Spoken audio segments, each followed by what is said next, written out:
Geleridin immol sen bu derdime,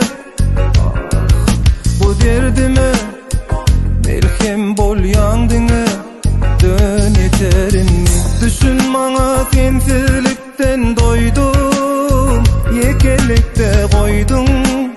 Ne deyin seni söydüm, ayrılmak kıyın bana. Sen onu yakıp içime atıp gittin, seyretmen kese bakıp. Meni hiç kimse görmedi, ağladık ağladık.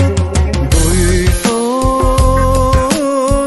uzaklardan men sesimi, duysun evlenmen gelsin. Duysun onu hiç unutmarın, havarı bolsun, yeter ol gelsin. Duysun uzaklardan men sesimi, duysun evlenmen gelsin. Duysun onu hiç unutmarın, havarı bolsun, ah yeter ol gelsin.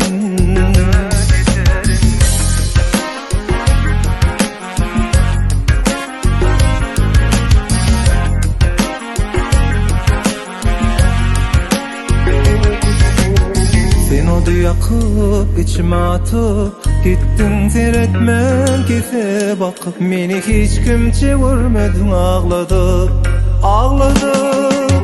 Duysun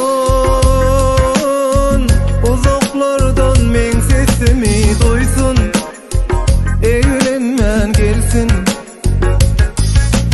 Duysun onu hiç unutmarın, havarı bolsun, yeter ol gelsin. Duysun alıslardan men sesimi, duysun evlenmen gelsin.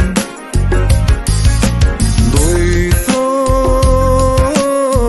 onu hiç unutmarın, havarı bolsun, yeter ol gelsin.